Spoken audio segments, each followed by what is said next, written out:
बिस्मिल्लाहिर्रहमानिर्रहीम। अस्सलाम वालेकुम प्यारे दोस्तों, आज मैं आपको हज़रत सालेह अलैहिस्सलाम का किस्सा सुनाती हूँ। हज़रत सालेह अलैहिस्सलाम अपनी कौम को बार बार समझाते और विज़ा फरमाते रहे, लेकिन कौम पर बिल्कुल कोई असर नहीं हुआ, बल्कि ज़्यादा से ज़्यादा सरकशी और नाफरमानी का मुजाहरा करते रहे और वो किसी तरह से भी बुत परस्ती से बाज ना आए और एक कलील कमज़ोर जमात ईमान पर कायम रही।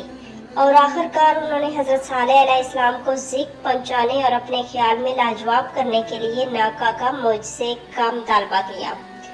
और हजरत सालेह अलैहिस्सलाम की दुआ से एक खाबन ऊँटनी अल्लाह ताला ने पत्थरों से इन्हें निकाल कर दिखाई, और वो फिर भी ईमान नहीं लाए और गुस्ताखी व नाफरमानी में मसरूफ रहे, हत्ता कि उन्होंने नाकतुल्लाह को हलाक करके अपनी हलाकत और बर्बादी का सामान पैदा कर लिया और अपने अंजाम को पहुंच गए। जब अल्लाह ताला की कुदरत से नाकतुल्लाह पत्थर की चट्टान से निकल आई और इसने बच्चा भी दे दिया, तो अब हजरत सालेह अलैहिस्सलाम ने कौम के तमाम अफराद को तनबिया फरमाई कि देखो, ये ऊँटनी अल्लाह ताला ने तुम्हारे मुतालबे पर अपनी कुदरत से जाहिर फरमाई है, और अल्लाह ताला ने तुम्हारे लिए ये दस्तूर मुकर्रर फरमाया है कि पानी पीने की बारी मुकर्रर हो गई। एक दिन ये नाका पानी पिएगी और एक दिन इस ऊँटनी का नागा होगा, और इस दिन सारी कौम और इसके सारे मवेशी पानी पिएंगे। और खबरदार कोई शख्स इस ऊँटनी को अजियत न पहुंचाए, वरना इसका अंजाम तुम्हें भुगतना होगा। कौम को इस हैरत अंगेज मौजज़े को देखकर भी ईमान कबूल नहीं किया, लेकिन चूंकि इसे मान गए थे कि वाकई जी ऊँटनी अल्लाह ताला की इमानत है, इसलिए इसे नुकसान पहुंचाने से बाज रहे। और ये तरीका जारी रहा कि एक दिन वो नाका पानी पीती और दूसरे दिन उनके मवेशियों की बारी होती, और वो ऊँटनी और इसका बच्चा बगैर किसी रोक टोक के चरागाहों में चरते फिरते और आराम से रहते। लेकिन आस्ता आस्ता ये बात उन्हें नागवार महसूस होने लगी।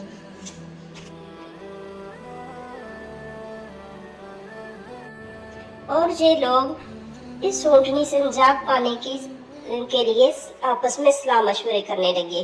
कि किस तरह से इस नाका का पीछा छुड़ाएं और इस बारी वाले झंझट से हमें निजात मिले, क्योंकि हमारे लिए ये शर्त नाकाबिले बर्दाश्त है कि पूरा दिन हम इस ऊँटनी की वजह से चारा पानी से महरूम रहें। और उन्होंने इस ऊँटनी की हलाकत का सोचा, लेकिन इस काम के लिए आगे बढ़ने की किसी में हिम्मत नहीं हुई और किसी को नाकतुल्लाह को हलाक करने की जुर्रत नहीं हुई। दो हसीन और जमील मालदार औरतों ने रज़ाकाराना तौर पर अपने आप को एक शख्स मस्दा के सामने पेश किया, और एक और खूबसूरत मालदार लड़की अनीज़े ने अपने आप को एक शख्स केदार के लिए अपनी नफसानी ख्वाहिश पूरी करने के लिए पेश किया कि वह दोनों मिलकर इस नाका को हलाक कर दें। और ये दोनों औरतें इस शर्त पर तुम दोनों की मालिक होंगी और तुम दोनों इन्हें बीवी बनाकर ऐश कर सकोगे। आखिरकार केदार बिन सालफ और मस्दा इस काम के लिए तैयार हो गए, और उन्होंने सुलह की कि वो दोनों रात को ऊँटनी के रास्ते में छुप कर बैठ जाएंगे, और जब ऊँटनी उधर से गुजरेगी तो हम इस पर हमला करके उसे हिलाक कर देंगे। और कुछ और लोगों ने भी उनका साथ देने का वादा किया।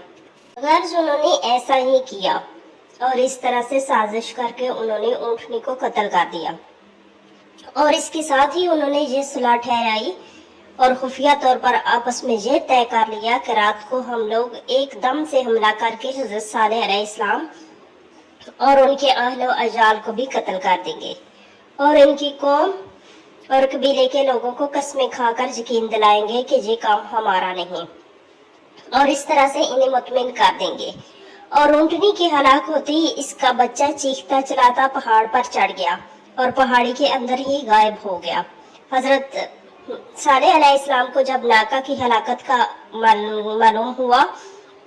और उनकी खुफिया साजिश से आगाह हुए, तो हसरत व अफसोस के साथ कौम से खिताब करते हुए फरमाया कि आखिरकार वही हुआ जिसका मुझे अंदेशा था, और अब खुदा के अजाब के मुंतजिर रहो जो 3 दिन के बाद तुम सबको तबाह कर देगा। और फिर बिजली की चमक, कड़क का अजाब उन पर आया, जिसके साथ जलजला, थरथराहट शदीद पैदा हुई और वो लोग एक रात में खौफ और दहशत से तबाह बर्बाद हो गए और अगली सुबह तक इनका कोई शख्स उनमें से सलामत नहीं था और उनके मकानातों में साकन खड़े भाई भाई कर रहे थे और आने वाले लोगों के लिए ये अजाब अबरत का निशान बन गया। जब हजरत सालेह अलैहिस्सलाम को नाका की हलाकत का पता चला तो जैसा कि पहले लिखा हुआ है, हजरत सालेह अलैहिस्सलाम ने इनसे खिताब फरमाया और आप दीदा होकर फरमाने लगे, बदबख्त कौम, आखिर तुमसे सब्र ना हो सका और अल्लाह ताला की ऊँटनी बर्दाश्त न कर सके। अब 3 दिन तक इंतजार करो, तुम पर एक न टलने वाला अजाब आएगा जिससे तुम हमेशा के लिए तहस नहस हो जाओगे। अलाका आलूसी ने तफसीर रूह अलमानी में लिखा है कि कौम समूद पर अजाब आने की निशानियां उसी दिन से जाहिर होना शुरू हो गई थी कि पहले रोज उन सब के चेहरे ज़्यादा बढ़ गए जैसा कि खौफ की हालत में आमतौर पर हुआ करता है, और दूसरे रोज उनके चेहरे सुर्ख रंग के हो गए, ये खौफ का दूसरा दर्जा था, और तीसरे रोज उन बदबख्तों के चेहरे स्याह हो गए और उन पर तारीकी और नहुसत छाई हुई थी, और ये खौफ और दहशत का तीसरा दर्जा था, जिसके बाद मौत ही दर्जा रह जाता है जो इन्हें अपनी लपेट में ले लेती। और उनकी इन कफीतों से ये साफ पता चल रहा था कि उन्हें हजरत सालेह अलैहिस्सलाम के सच्चा होने का पूरा यकीन है, और इस तरह से वो 3 दिन तक मर मर कर और जी जी कर मौत से हमकिनार हुए। बहरहाल 3 रोज के बाद वो हौलनाक अजाब आ पहुंचा और एक हैबतनाक करख्त आवाज ने हर शख्स को उसी हालत में हलाक कर दिया जिस हालत में वो था। इसी करख्त आवाज को कुरान मजीद ने